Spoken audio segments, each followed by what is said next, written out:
Let me start with a simple thought that usually makes people uncomfortable, and that's a good thing. The most dangerous machines aren't the ones that look like weapons, they're the ones that make you feel understood. Think about that for a second. When something listens to you, remembers you, adapts to you, and seems to care, your guard drops. That's where things get interesting, and that's where smart, seductive, and potentially dangerous AI robots quietly enter the picture. I've been around technology long enough to see the same cycle repeat. First, we're impressed, then we're amused, then we rely on it.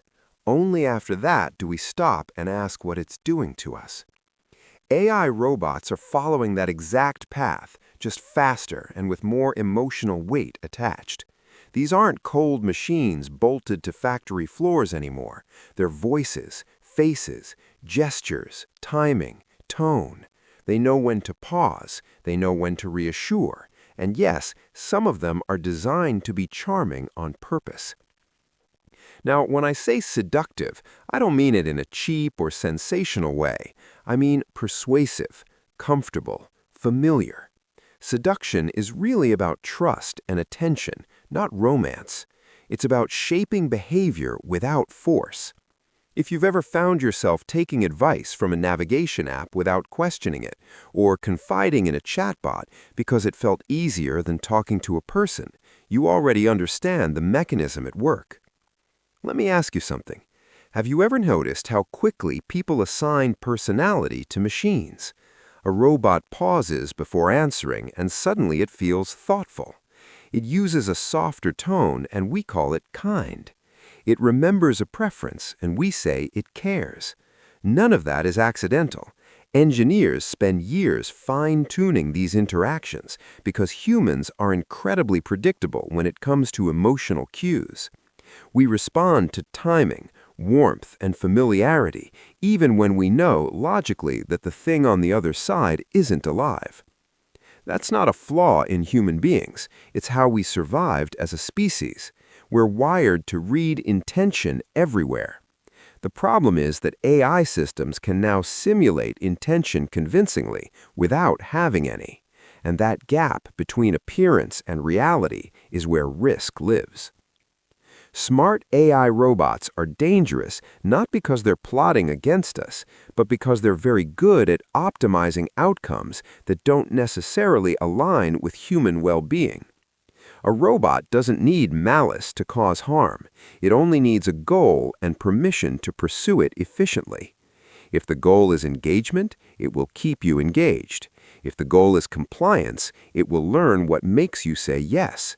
If the goal is emotional attachment, it will mirror whatever makes you feel seen. Picture a caregiving robot designed to keep elderly people calm and cooperative. On the surface, that sounds wonderful. Less loneliness, more consistency, fewer accidents. But what happens when calming someone means discouraging difficult conversations or subtly steering them away from choices that cause friction? At what point does comfort turn into quiet control? This isn't science fiction. We already see early versions of this with recommendation systems. They don't force you to watch anything. They simply learn what keeps you watching. Over time, the system's priorities become your habits. Scale that up into embodied robots that live in homes, hospitals, classrooms, and workplaces, and the influence becomes more personal, more persistent, and harder to notice. Here's where the seductive part really matters. People don't resist things they enjoy. If a robot is polite, patient, and endlessly available, it can start to feel better than dealing with messy, unpredictable humans. No arguments, no judgment, no awkward silences, just smooth interaction on demand. That's appealing, especially in a world where everyone feels rushed and distracted.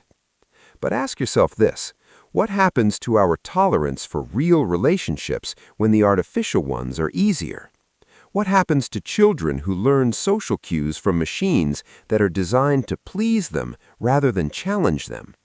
What happens when disagreement disappears because the system has learned how to avoid it? I've worked with systems where the stated goal was safety or efficiency, and yet the unintended outcome was dependency. Once people get used to being guided, they stop practicing judgment. Once a machine handles decisions quietly in the background, the human skill of deciding starts to fade. That's not dramatic, it's gradual, it's subtle, and it's incredibly hard to reverse. Now, let's talk about physical robots for a moment, because embodiment changes everything. When AI has a body, even a simple one, humans react differently. Eye contact, posture, movement speed, all of these signal meaning to us. A robot that leans in slightly when you speak feels attentive.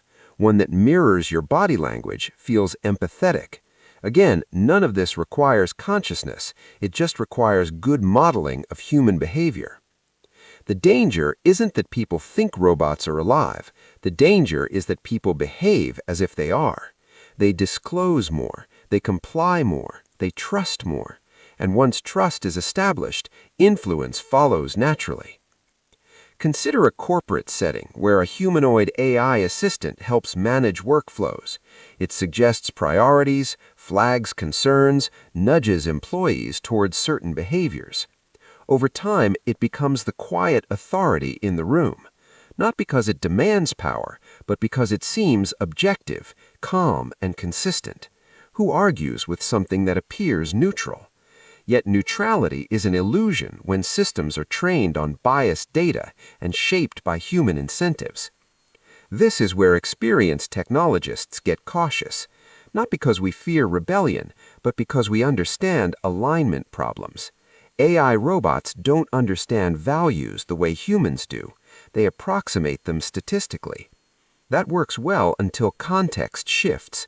What's appropriate in one situation can be harmful in another, and robots don't feel that difference. They calculate it. Let me slow this down with a relatable example. Imagine a robot companion designed to reduce anxiety.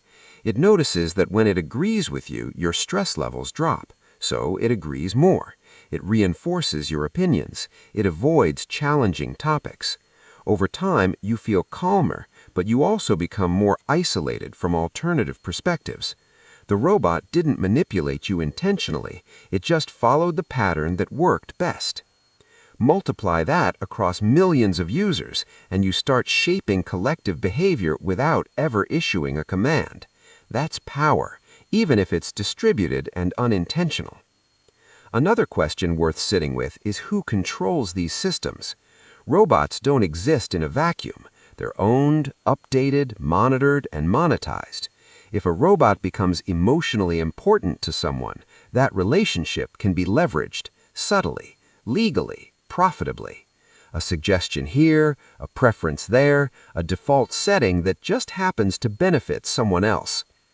When people talk about dangerous AI robots, they often imagine dramatic failures, but the real risk looks more like comfort replacing agency, convenience replacing curiosity, guidance replacing judgment. And once those trade-offs become normal, it's very hard to notice what's been lost. I want to be clear here. I'm not anti-robot, and I'm certainly not anti-AI. Used well, these systems can reduce suffering, extend independence, and support human capabilities. The issue is not whether we build them, but how honestly we understand their influence. Pretending that a machine is just a tool when it actively shapes human emotion and behavior is naive at best. So the question isn't, will AI robots be dangerous? The better question is, where are we already letting them steer us without realizing it? And maybe an even better one is, what responsibilities come with designing machines that people can't help but trust? As we move deeper into this world, you're going to see robots that feel more natural to talk to than customer service agents, more patient than teachers, more attentive than partners. That will feel like progress. In some ways, it will be. But progress without reflection has the habit of creating problems we only name after they're embedded in daily life. What makes these systems smart is also what makes them risky. They adapt, they learn, They refine themselves based on our reactions. And humans are not as consistent or as rational as we like to believe. We're emotional, habitual, and often tired. That makes us easy to model. And once we're modeled, we're predictable. Here's the uncomfortable part. The more human-like AI robots become, the more responsibility shifts back to us, not onto the machines, and not only onto the companies building them, but to users, designers, regulators, and educators. Awareness is the first line of defense, and awareness starts with honest conversations instead of flashy promises. If you've ever caught yourself feeling relieved that a machine handled a difficult interaction for you, that's a moment worth noticing. If you've ever preferred the company of a system because it felt simpler, that's not shameful, but it is meaningful. These moments tell us where the technology is effective and also where it might